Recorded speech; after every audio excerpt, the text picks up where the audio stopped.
are written specifically for our way of thinking and our teaching. So it's wonderful. Well, welcome, everybody. Welcome to Center for Spiritual Living, East Hawaii. I am Reverend Beverley Strutt. Welcome, all the new people. Thank you for being here. All of you guys online, we can feel you as if you're sitting right here in the sanctuary. So we really appreciate that. It's been a week, huh? Anybody get any damage? Anybody have to do any cleanup of the garden? Oh my goodness. It kind of feels like it's a metaphor for what we're going to go through in this talk about cleaning up the garden and putting things back together the way that they should be, as we know them to be, that we might have pulled apart over the course of years. So anyway, so before we begin, I always want to, I love it, I got this from Joel Osteen. There you go. Welcome, God. Thank you. We bless them knowing that all is well.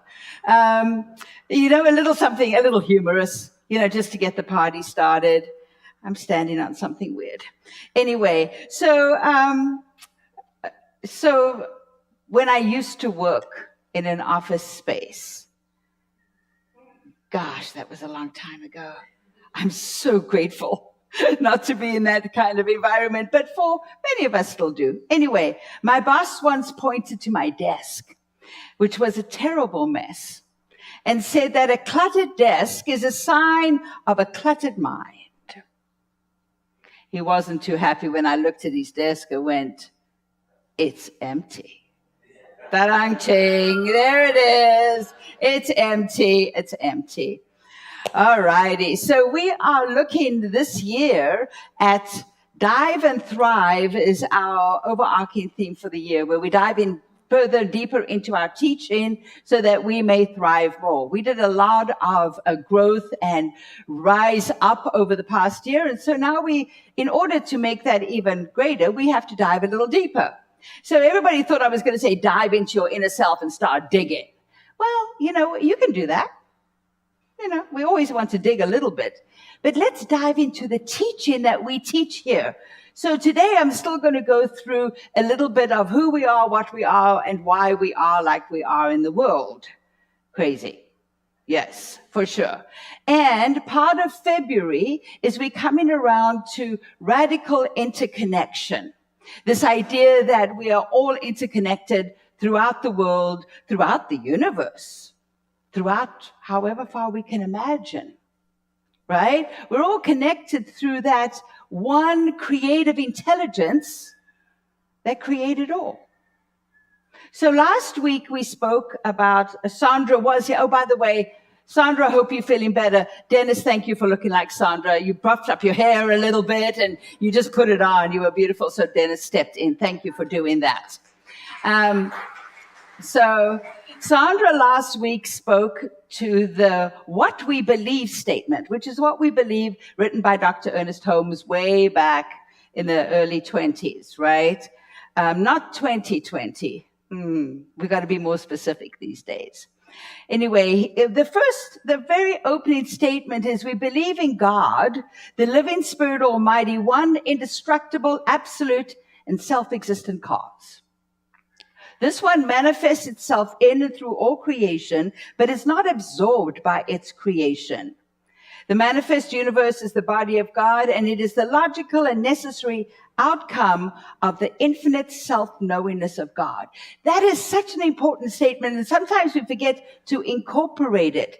But it is, we are part of the manifest universe, and we are an outpicturing of the self-knowingness of God. In other words, we are an expression that God is wanting to have as us. We teach this. We live this. And when we truly know it, we can live even greater. And we're going to get into that as we move through today. And then the other part of it is we spoke about the global vision. Today, we spoke about the global vision. And we understand that we are all here to create a community in this earth that is life-affirming for everyone. It's daunting. It's absolutely daunting. We look at all the things that are in our way, all the obstacles, all the people that think differently to what we do. And at the end of the day, it's all part of the same creative intelligence. How do we work our way around this? How do we lean into those things? How do we lean into this idea of interconnection when there are so many different things going on in the world that we can't possibly agree with? We can't possibly imagine. We can't possibly know that anybody is actually choosing it. Because, in our teaching, we say we create our experience. We bring it, we call it in, we draw. We can't even imagine how anybody could possibly be bringing in some of the experiences that are happening in the world. I don't have any answers for you. I don't.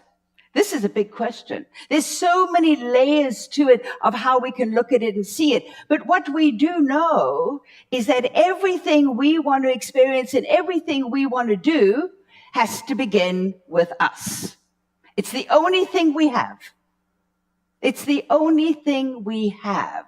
It's like, when you think about, and Deepak Chopra did one of these. He did a video where he went out he scanned from a body on a beach, out all the way into the universe, as far as he could imagine.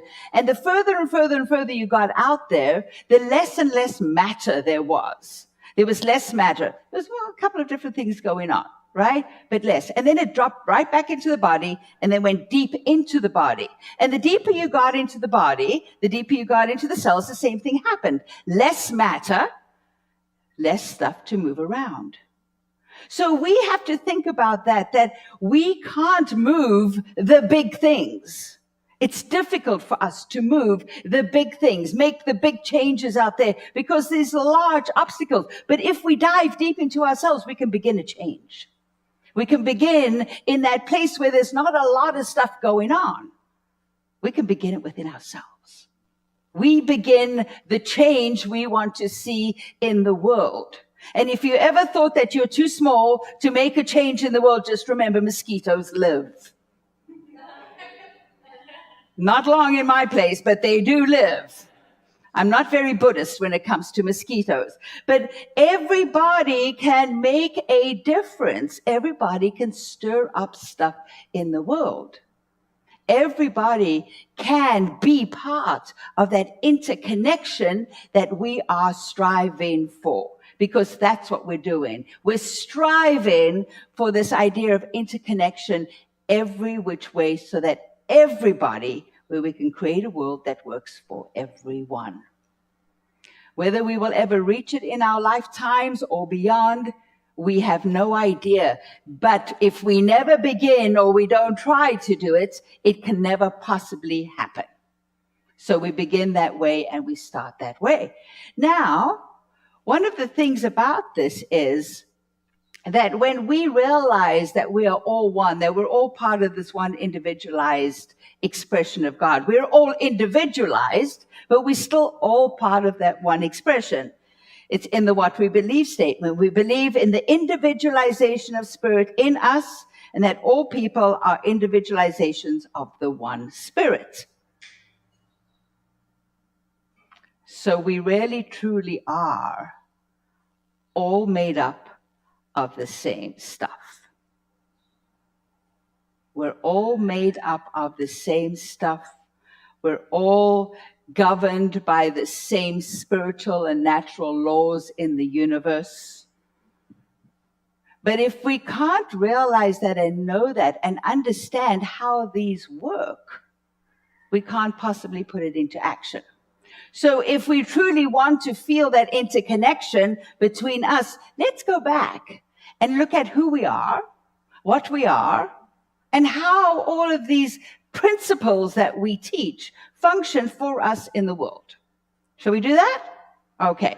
So we already started with the first one. The first one is that we're all one. This is the part of the thing itself. It is this creative intelligence. And then we go into the other things where we want to know how this all works. How do we work in society? How does this work? How does this God or the divine or universe or whatever spirit, whatever you want to call it, how does it have its way in this world? Well, first of all, we know it has its way through us. It has its way as an expression through us. If we weren't here, it would be plants and flowers. And if they weren't there, there wouldn't be that, right? The divine has to have a manifest body to have its self-knowingness. And we are part of that manifest body. So how does it work? This creative intelligence responds. It's a responsive intelligence. It responds to us. It works for us by working through us. It's not something out there that's doing its way at us or on us. It's through us. So the laws that this intelligence is working with us, we are governed by the same things that govern the nature and everything, but it's working through each plant. It's working through us. It's having its way through us. It's important to remember that, because we always think that we might be separate or not part of this whole thing. We're not. We can't be ever separated from it, because it is literally what and who we are, created as us. But the big thing about how this all works and how our teaching works, it has a power for us that we can use, right? There's a power in the universe greater than we are, and we get to use it. But here's the rub. We can only use this power if we truly believe it is a power. I'm going to say that one more time. We can only use this power to co-create for us if we actually believe there is a power. So if we have all this doubt and around us, like, oh, maybe this is it, maybe it's not, maybe it works, maybe it doesn't, maybe sometimes, maybe not for me, because I'm not good enough, or they're not good enough, or whatever that is, none of that is real. It works for everyone the same according to your belief in it. And it works even better when you trust it. If you can trust it, it works really, really well for you. It is bringing forward in the co-creative process what is yours desired. Okay? So we want to know from this. So now we know how it works. It's a responsive energy. It responds to you in what your belief system is. What does it do? What does it actually do? It just gives. It just gives. It gives to us limitlessly. It's like this fire hydrant of goodness pouring down, and we can drink of it as much as we like. My mentor, Dr. Kathy Hearn, would say, when you go down to the river of life-givingness, are you going to go down with a thimble or a bucket? How about a backhoe? Let's go with a backhoe. All right? Because you can have as much of this givingness as you can receive. Oh, there's a word that doesn't go well with many people. Receive. Oh, I'm a good giver. But I have a problem receiving. Really? Literally, the divine is pouring forth this goodness because that's what it does. It gives limitlessly. It created us. We are here. Do you really think if any mother ever had except for maybe some challenges, no mother, no thing that creates is ever going to hold back and not give you what you need. Not give you whatever it can give you. Well, this divine created us and is limitless. There's the rub.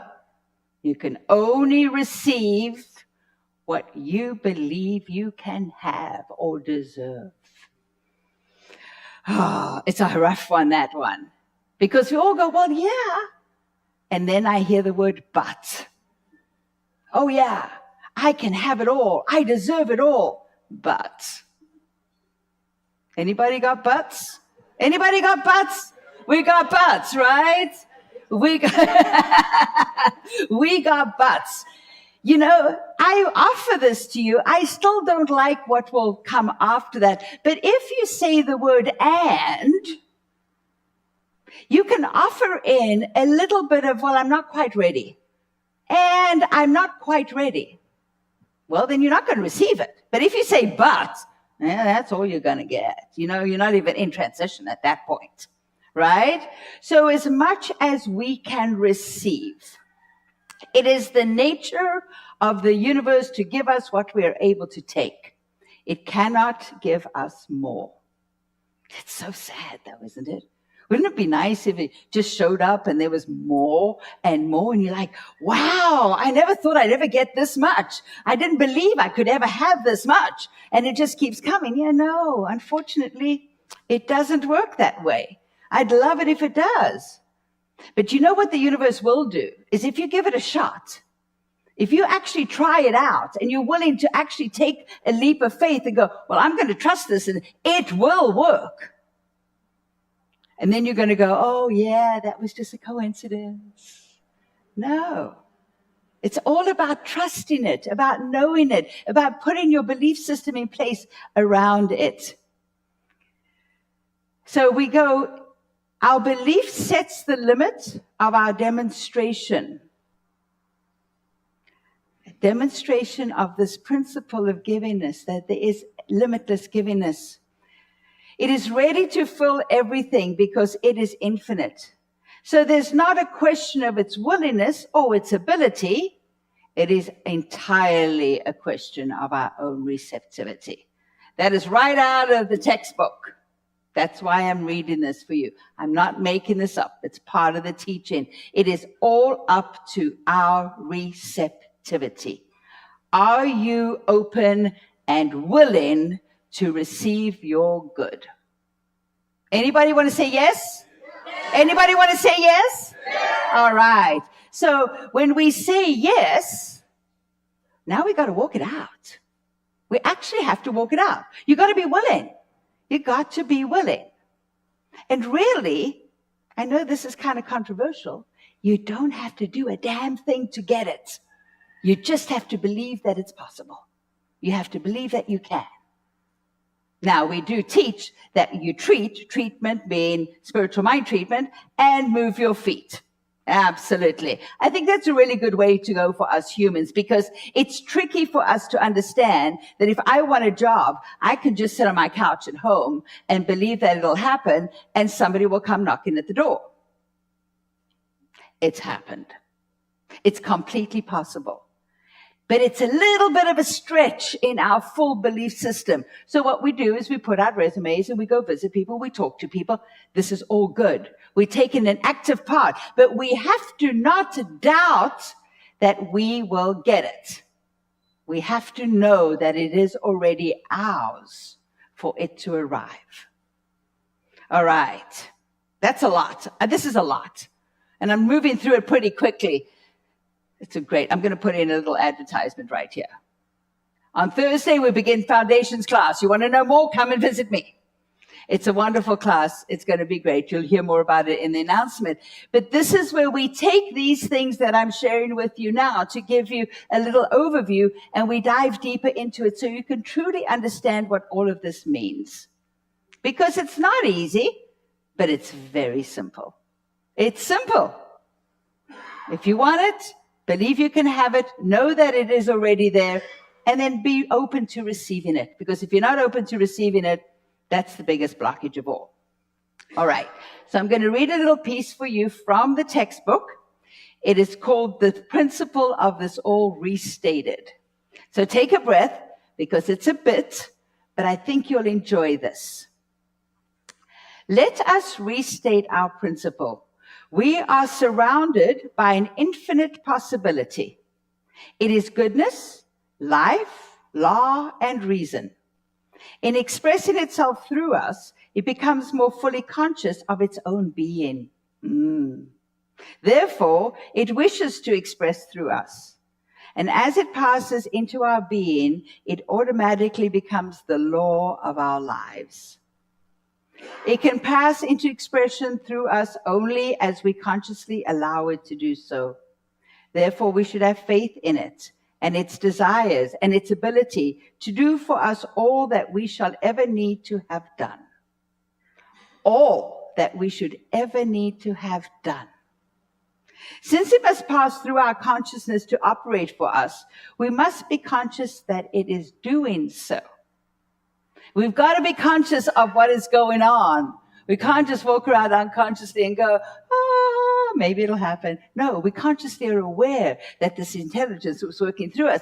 And one thing to know, it is happening whether you want it to or not. It cannot not happen. But awareness around it gives you the ability to co-create your experience with it. Don't go into default creation because you're going to get what other people want. You don't want what other people want. You want what you want. So bring your awareness and consciousness to it. So here's the thing. This is what it says. The one who wishes to demonstrate such particular good must become conscious of this particular good if they wish to experience it. Again, the one who wishes to demonstrate such particular good must become conscious of this particular good if they wish to experience it. Therefore, one must make one's mind receptive to it and must do this consciously. There is no hocus pocus. It is a mental treatment. It is always definite, conscious, concrete, and explicit. We are dealing with an intelligence and therefore should deal with it intelligently. Brilliant piece of writing. And it does really, truly explain it all. So, how do we get to use this effectively? Because, I've given you all of this stuff. And you can look at me and go, but how do I make it happen? How do I get to use this intelligence? How do I get to co-create the experience I desire in my life with this intelligence? Well, first of all, you got to believe it. You have to believe that it works. Now, some people want evidence. There's nothing wrong with that. Dr. Holmes said very clearly. He goes, prove it to yourself. Put it to the test. It never fails. The only thing that can make it fail is if you don't believe it. If you try something and you go, oh, I'm going to give it a little try, but I don't think it's going to work. Guess what? It's not. All right? Believe that it works, because we must remember that it is done unto you as you believe. And I know that statement has many different forms. It still comes down to the same thing. It is done unto you as you believe. You can only receive what you believe you can have. Secondly, you want to prepare the space within you to receive it and demonstrate it. You want to prepare the space within you to receive it and demonstrate it. How do we do that kind of thing? How do we prepare that space? Well, first of all, we seek for a deeper connection with this divine, with this intelligence. We seek it. We seek it through our spiritual practices. You want to consider getting a substantial daily spiritual practice. Now, substantial is a word that can be different for each person. But even if you just understand within yourself that I have a substantial daily practice that I've committed to, you're on your way. You're preparing that space so that the divine can have its way as you. You want to clear your soil. Everybody know what the soil is? You know, in the creative symbol, the middle area is called, it's the law. It's the subconscious mind. We call it the soil, that which you plant your ideas into so that you can demonstrate. If that is full of garbage, you're going to get plants that are full of garbage. You got to clear out. You've got to clear away the blockages of doubts and the blockages of limitation. Easy. Just take take some dynamite to it and work. No, seriously. Consciously, when we become aware consciously of what's going on around us and what we're thinking, we can make these changes pretty easily. Yes, we can go that there's a ton of stuff in our history and it's the way it's always been. Yeah, blah, blah, blah, blah, blah. Let that shit go. Start new. Start with a fresh idea. Don't bring the old garbage and go, oh, let me sort through and see if there's anything I want to keep. Get rid of it. Go get something new. You know that old dress you've been trying to wear for a decade? Toss the sucker. Get something new. Put on something new. Feel something new. Get a new idea. Because once you have that idea and you walk in the direction of the idea, when you look back at the garbage, most of it has disappeared because it no longer has any space in you. So don't cart it along and try and sort through it and go, oh, I can fix this. Toss it. New idea, new dress. Get it on. Maybe a new suit for the guys. You don't need to wear dresses. If you want to, you can. I'm up for that. Control your thought processes. Think about what you're thinking. If you keep talking to yourself negatively, it's the worst thing we can do.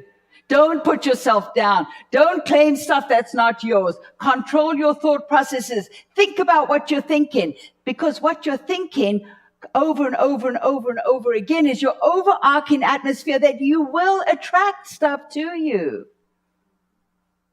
But now there's like a paranoid.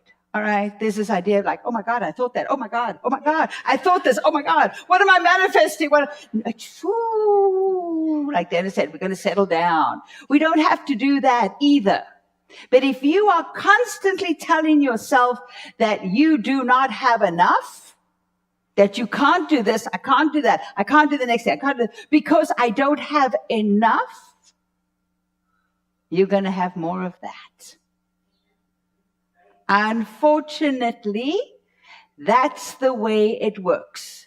If you say right now, I am in a position where to do this, and the next thing is not really a good idea, and it's just not really in the books right now, no problem. Not a problem. It's okay to go right now. There doesn't look enough green things in the bank to enable me to do this, and this, and this. But if you keep saying, I don't have enough, I never have enough, I'm always going to struggle, this is always going on. If you are claiming this identity, it will be your identity. I'm sorry. I wish I could tell you it would be different with a magic wand. It does not happen that way. You have to have a new thought. You have to shift it. You've got to shift it. If you want to see something different in your life, you got to change the thought. And you go, well, I don't know what I'm thinking. Look around. Just look around you. If there's stuff there you don't like, you're thinking it. That's a tough one. Yes, this is the church of accountability and personal responsibility. It is. But here's the thing. It's not difficult. It takes a moment of choice, willingness. It takes a moment of being vulnerable and going, I have to start again. I don't know that road. I like being this. It's uncomfortable. I'll just stay here for a minute. Oh, I can live with this. Really? You can live with this? Do you think God wants to live with this? God is wanting to have an expression of the highest possibility because there's only one of you. So it only gets to have its way as you. And if you're limiting yourself, you're limiting God. Just saying. All right. And then the other part is don't try and work with conditions with conditions. Work with conditions with consciousness. So shift the consciousness, you'll shift the conditions. So we are in the world. This universe, God can give us more of it. So as you are in the world, I wrote that wrong.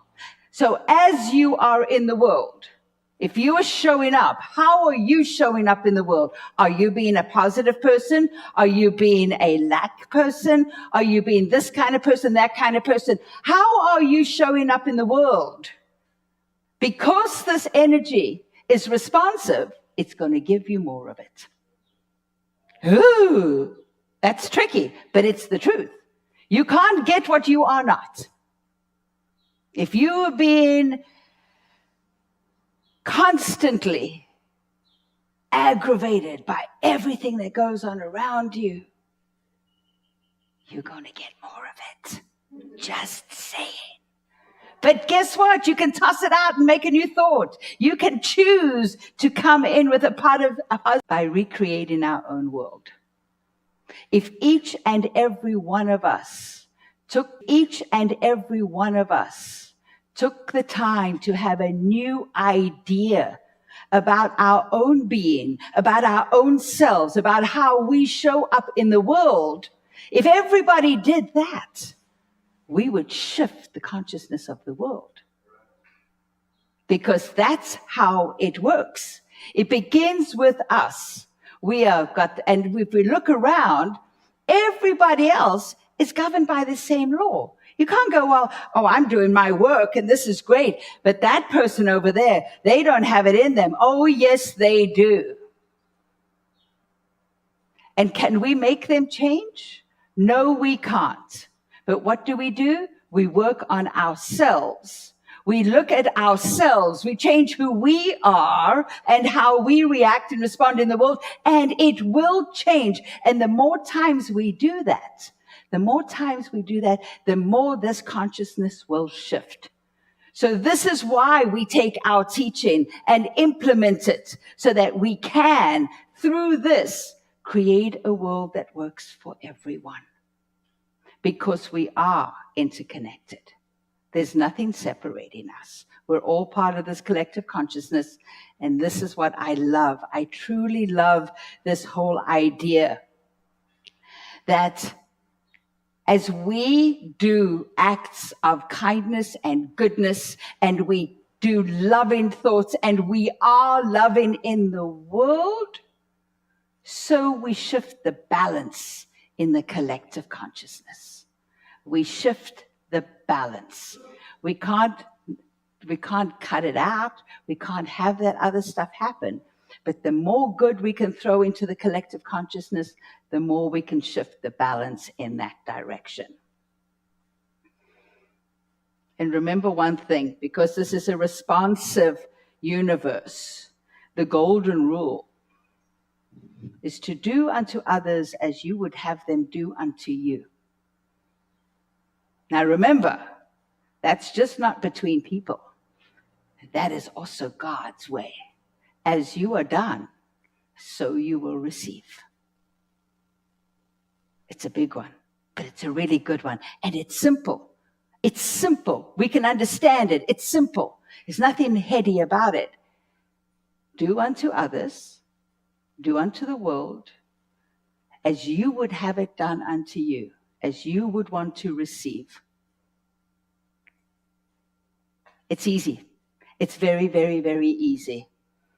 So yes, so I leave you with just this one reminder that every act of love changes the balance in the collective consciousness. So it is. All right. Thank you. Let's take this to prayer. Whew, so let's just breathe in. We just breathe into this moment right here, right now, this magnificent nowness, this only moment, this now moment. Recognizing and knowing that the presence of the divine is ever present. And right now, we can lean into it. This one power, this one source, this one universal creative mind that is in, through, and as everything. This creative intelligence that is having its way as each and every one of us. Oh, so I know for us as we walk our path that we can lean into it. We can lean into this creative intelligence that brought us into being. We can lean into the knowingness that we're fully supplied and supported wherever we are with whatever we're choosing to do.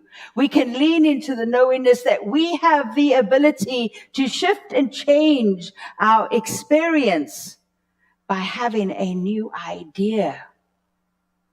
And we can lean into this knowingness that as we give, as we stretch ourselves, as we shift, the universe shifts in agreement.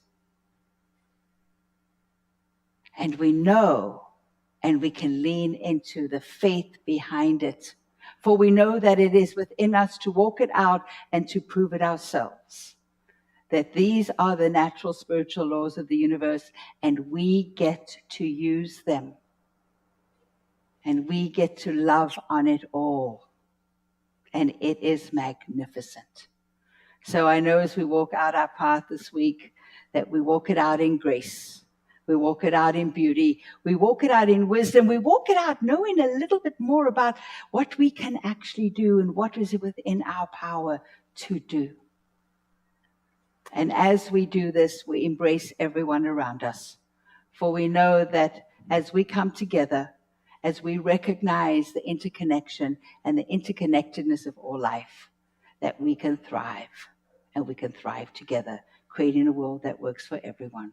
So I know that it is good. So I can release this prayer easily and effortlessly, for I know Spirit has said yes. Spirit has said yes.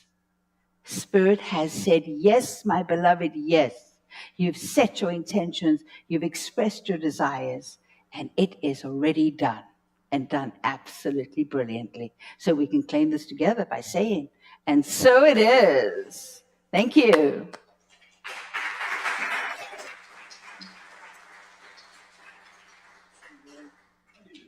I know, it's awesome. So awesome.